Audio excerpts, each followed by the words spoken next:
Season 2 episode 1 dimulai dengan menunjukkan Sun Gi-hun yang berada di bandara menuju ke Amerika untuk menyusul putrinya. Akan tetapi ia tiba-tiba menerima telepon misterius dari perekrut permainan di season pertama, yang membuat Gi-hun membatalkan niatnya dan memutuskan mencari keberadaan orang tersebut untuk menghentikan permainan.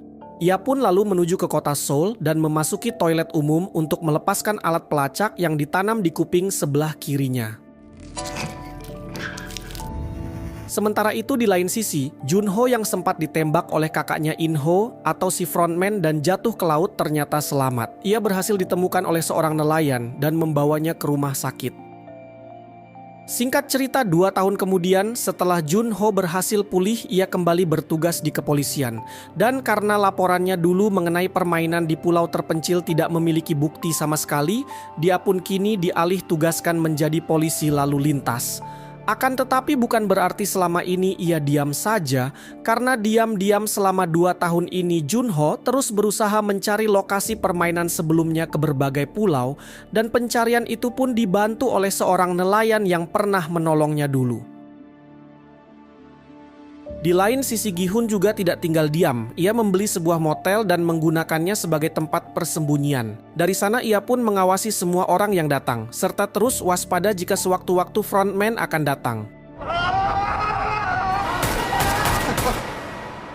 Bahkan tak berhenti di situ, Gi-hun pun bekerja sama dengan paman Kim, bos rentenir yang dulu mengejarnya. Ia tak segan-segan untuk menggelontorkan uang banyak hanya untuk mencari titik terang mengenai informasi permainan mematikan itu. Namun karena masih belum menemukan hasil apapun, Gi-hun pun saat itu memberikan uang lebih banyak lagi dan meminta untuk mengerahkan lebih banyak untuk mencari jejak keberadaan perekrut permainan tersebut. Mengingat 2 tahun lalu ia juga direkrut di bulan yang sama, Gi-hun saat ini sangat yakin jika perekrutan saat ini juga sedang berlangsung. Oleh karena itulah untuk memudahkan pencarian, Gi-hun pun memberikan ciri-ciri pria tersebut yang selalu memakai setelan jas rapi, membawa sekoper uang, dan juga selalu memainkan permainan dakji dalam proses perekrutannya. Pencarian besar-besaran pun dimulai. Mereka menyebar di seluruh area stasiun bawah tanah dan melaporkan setiap hal yang dirasa mencurigakan ke dalam grup WhatsApp.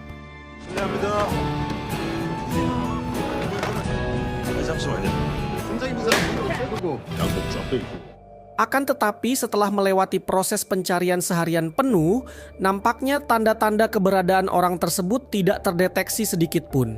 Hingga akhirnya saat mereka hampir menyerah, tiba-tiba paman Kim dan anak buahnya yang bernama Woo-suk berhasil menemukan orang yang selama ini mereka cari. Terlihat orang itu sedang melakukan perekrutan pemain baru dan mereka pun langsung melaporkan temuan ini pada Gi-hun. Gi-hun pun lalu bergegas menuju lokasi dengan kecepatan tinggi. Namun sial karena hal itulah ia pun diberhentikan oleh polisi lalu lintas, yaitu tak lain Junho dan teman kerjanya. Sementara itu paman Kim dan Woo-suk terus mengikuti perekrut tersebut yang sedang membeli 100 lembar tiket gosok dan 2 tas roti. Setelah itu si perekrut pergi menuju ke sebuah taman dan menemui para tunawisma yang kelaparan. Dia kemudian menawarkan para tunawisma tersebut dengan 2 pilihan.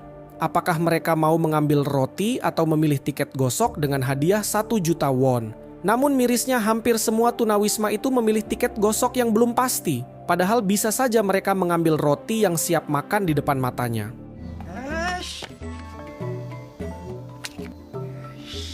Setelah selesai, si perekrut pun pergi ke tengah taman dan menumpahkan roti di dalam tasnya. Lalu saat tunawisma mau mengambilnya, ia pun menginjak-injak roti tersebut, lalu mengatakan jika mereka semualah yang telah menyia-nyiakan kesempatan tersebut.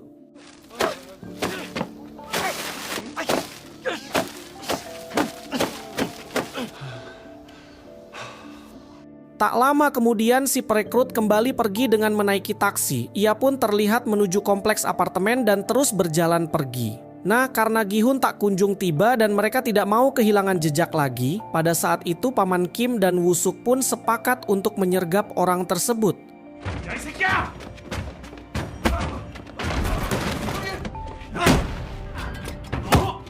Gi-hun yang baru sampai di lokasi pun kebingungan karena tiba-tiba ponsel milik paman Kim tidak aktif. Dan setelah ditelusuri, ia pun menemukan jejak darah dan pisau milik paman Kim yang terjatuh. Hal ini pun mengindikasikan jika mereka berdua telah ditangkap. Benar saja, terlihat saat itu Paman Kim dan Woo-suk sudah diikat dengan mulut yang disumpal. Si perekrut lalu mengajak mereka berdua untuk memainkan permainan batu gunting kertas -1, di mana aturan permainan ini kedua peserta harus melakukan suit batu gunting kertas dengan kedua tangannya, lalu saat diberi aba-aba -1, maka mereka harus menarik salah satu tangannya dan pemenang ditentukan oleh tangan yang tersisa. Agar permainan semakin menegangkan, ia memasukkan satu peluru ke revolver dan siapapun yang kalah akan langsung didor dengan peluang kematian 1:6, lalu setelah itu revolver akan kembali diputar acak dan begitu seterusnya. 가위바위보 하나 빼기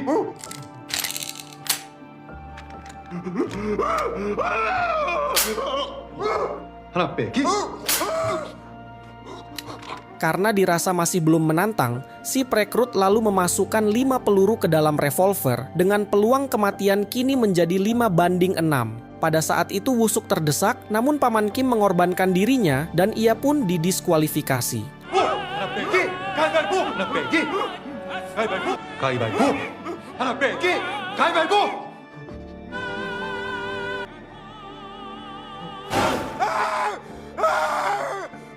Di lain sisi Junho yang mengetahui jika nama orang yang ditilang sebelumnya adalah Sun Gi-hun. Ia pun langsung mencari informasi data Gi-hun di server polisi dan dari sanalah ia pun ingat bahwa Gi-hun adalah orang yang sempat ia temui dulu untuk meminta tolong menemukan kakaknya.